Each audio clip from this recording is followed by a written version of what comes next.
Merhaba from BA. This is a Rorschach Turkey update from the 21st of October 2025. A quick summary of what's going down in Turkey. Kicking off this episode on Tuesday the 15th, the government revealed a draft legislation that would criminalize behavior deemed contrary to biological sex and public morality. Under the proposal, individuals who publicly encourage, praise, or express gender identities or behaviors outside traditional norms would face 1 to 3 years imprisonment. Same-sex wedding ceremonies and certain media content might also be targeted. Human rights groups warn this would be the most sweeping anti-LGBTQ+ legal change in Turkey's history. The draft has sparked large online debate and protests by civil society groups, with critics saying it signals a major rollback of rights and broadening of state control over personal identity and expression.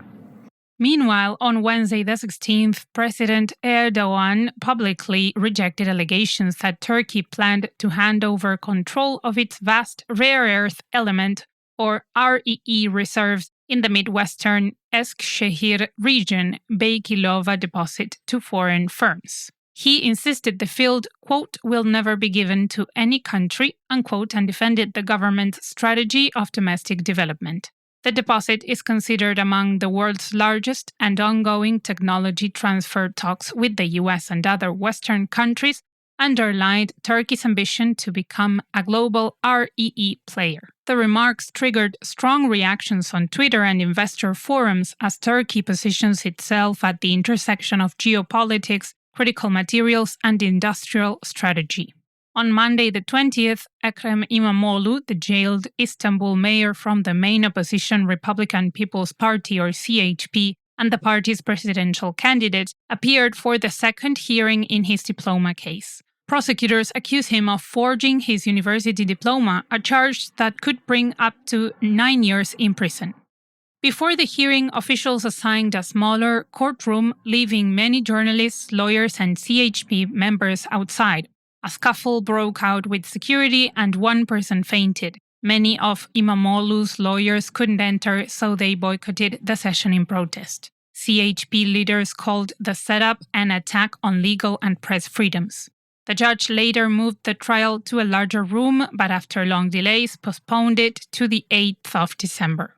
In other news, on Monday the 20th, Turkish and Syrian senior officials agreed on a new security coordination framework that could deepen Turkish defensive movement inside Syria.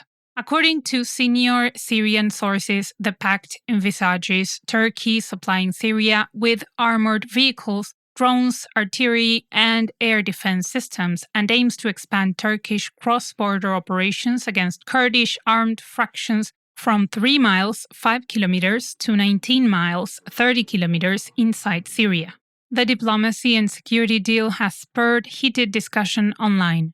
Supporters view it as Turkey securing its borders, while critics warn it may entangle Turkey further in the Syrian conflict. The agreement will likely shape Turkey's regional posture for years to come. On Thursday the 17th, Turkey's State Deposit Guarantee Fund seized over 1,000 companies in a sweeping anti-corruption drive.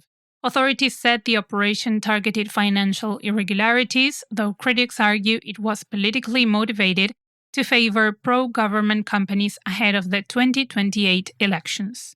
Since many of the companies are in banking, construction, and real estate, this raised concerns about growing state control over private enterprises and the security of property rights. Supporters said the action strengthens transparency and fights corruption, while analysts warned it highlights tensions between government control and private enterprise. Speaking of financial oversight, on Tuesday the 15th, the police arrested Emrah Şener, the former central bank deputy governor, over alleged irregularities in public tenders handled by the Interbank Card Center. Prosecutors suspect bid manipulation, fraud, and embezzlement of more than 100 million lira, about $2.4 million. Şener denies involvement, and investigators are examining whether other senior officials were implicated. Experts warn the case could impact public trust in financial institutions and investor confidence. The investigation continues, with authorities expected to release further details in the coming weeks. In environmental news, Turkey's ruling Justice and Development Party advanced a bill on Wednesday the 16th, allowing hotel construction inside national parks. Environmentalists warned it could lead to commercialization, habitat destruction, and long-term ecosystem damage.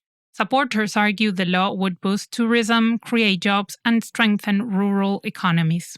National parks in Turkey are home to diverse wildlife and attract millions of visitors each year, making the proposal controversial. Lawmakers are preparing to vote while public debate continues, reflecting the ongoing tension between economic development and environmental preservation. Turning to international news, on Friday the 18th, authorities appointed Mehmet Gülyolu, former head of Turkey's Disaster Management Agency, to coordinate humanitarian aid to Gaza. Following a ceasefire agreement involving the US, Qatar, Egypt, and Turkey, the government plans to deliver medical supplies, food, and infrastructure support to communities affected by months of conflict. Analysts note that Turkey's role boosts its regional influence and demonstrates both humanitarian and diplomatic commitment. Gülyolu's experience in disaster response is expected to streamline operations, helping stabilize the region while strengthening Turkey's position as a mediator in Middle Eastern affairs. On Thursday the 17th, Johann Wadephul, Germany's foreign minister, traveled to Ankara for his first official visit to Turkey, meeting with his Turkish counterpart Hakan Fidan and other senior officials. Germany described Turkey as a key strategic partner within NATO and said discussions would cover developments in the Middle East, the Gaza ceasefire, Syria's political transition, and Russia's war in Ukraine. The visit raised expectations of deepening defense and security cooperation between Turkey and Germany. On Monday the 20th, the United States announced new export controls and sanctions designations targeting Atempo, a Turkish contractor that had supplied audiovisual and automation systems to the presidential palace. U.S. authorities accused the firm of diverting U.S.-origin dual-use technology to Russia. The move triggered discussion in Turkey's business and technology sectors about the growing risk of Western export controls and sanctions on Turkish companies linked to defense or government contracts. On another note, on Sunday the 19th, Osman Kavala, a philanthropist and businessman who has been in prison for the last 8 years, said lawmakers no longer have permission to visit him. Responding to Deutsche Welle Turkish's questions in writing, Kavala explained that he follows the news through television and newspapers, but recent rules cut off visits from parliament members who used to update him on public affairs. He is serving a life sentence for allegedly trying to overthrow the government during the 2013 Gezi Park protests against the government. He was first detained in 2017 and later accused of espionage after his initial acquittal. Rights groups say the charges are politically motivated. Kavala said the judiciary has turned arbitrary and that detentions without cause have become a normal practice. He remains hopeful, believing most citizens want judicial reform. And to close this edition, on Sunday the 19th, Northern Cyprus held presidential elections, drawing strong attention in Turkey as a measure of Turkey's influence. Cyprus has been divided since 1974, when Turkey sent troops following a coup backed by Greece. The northern part is run by Turkish Cypriots and recognized only by Turkey, while the south is the intentionally recognized Republic of Cyprus and part of the European Union. Tufan Erhurman, leader of the Republican Turkish Party, won with over 60% of the vote, defeating Ersin Tatar, who supports Turkey's two-state plan. Erhurman wants to restart United Nations-led reunification talks under a federal system and believes this approach can boost the Turkish Cypriots' economic and political independence. President Erdogan congratulated him, and other Turkish leaders said the result shows that Turkish Cypriots want more say in the future while staying close to Turkey. And that's it for this week. Thank you for joining us. This past Saturday, we held a trial of a new kind of gathering. Highly structured but radically equal, very wild.